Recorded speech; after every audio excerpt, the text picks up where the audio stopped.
சிறுகடிக்க ஆசை சிறியல்ல அடுத்து வர எபிசோட்ல என்ன மாதிரியான ட்விஸ்ட் எல்லாம் இருக்க போகுதுங்கிறத இந்த வீடியோல பார்க்கலாம்.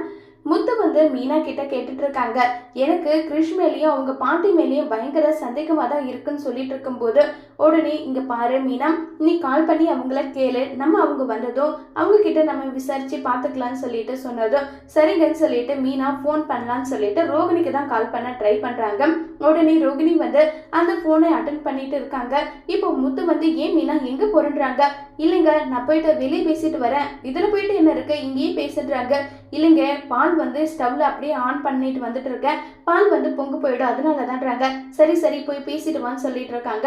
இப்போ மொட்டை மாடிக்கு வந்ததும் சொல்லுங்க மீனா, என்கிட்ட பேசணும்னு சொல்லிட்டு வர சொன்னீங்கன்னு சொல்றாங்க. கிருஷ் மேல என்னுடைய புருஷனுக்கும் அதே மாதிரி மாமாவுக்கும் ரொம்ப பெரிய சந்தேகம் வந்துடுச்சு.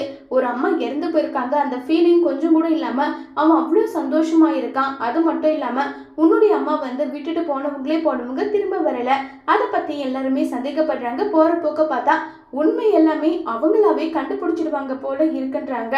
இங்க பாருங்க மீனா, எனக்காகவும் கிருஷோட லைஃபுக்காகவும் தயவு செஞ்சு கொஞ்சம் பொறுத்துக்கோங்க. நான் உண்மை என்ன ஏதுன்ற விஷயத்தை எல்லாமே நான் அப்புறமா சொல்றேன்னு சொல்றாங்க. இல்ல ரோகிணி, இதுக்கு மேல என்னால உண்மையெல்லாம் மறைச்சிட்டெல்லாம் இருக்க முடியாது. உனக்கு இன்னும் 7 நாள் டைம் கொடுக்குறேன்.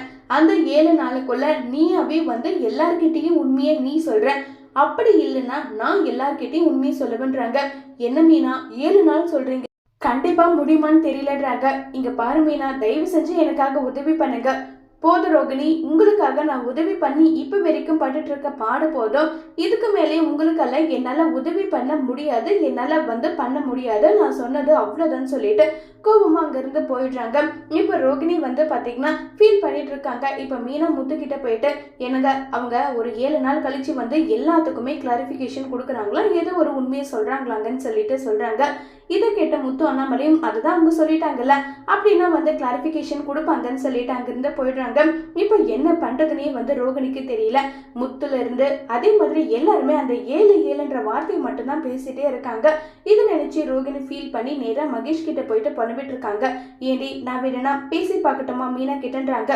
சரி மகேஸ்வரி, பேசி பாருன்னு சொல்லிட்டு சொல்றாங்க. ரோகிணி வந்து உடனே மீனாவுக்கு கால் பண்றாங்க.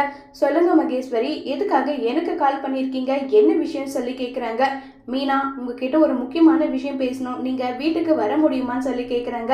இல்ல, என் அம்மாவோட பிறந்த நாளைக்கு நான் வந்திருக்கேன், என்னாலலாம் வர முடியாது, என்ன விஷயம் சொல்லுங்கன்னு சொல்லி கேட்டதும், இல்ல நான் வந்து என்ன சொல்ல வரேன்னா, நீங்க ரோகிணிக்காக சப்போர்ட் பண்ணி பேசுறதா இருந்தா தயவு செஞ்சு பேசாதீங்க. இவ்வளோ நாள் நான் வந்து ரோகிணிக்கு சப்போர்ட் பண்ணதே ரொம்ப ரொம்ப பெரிய விஷயம்.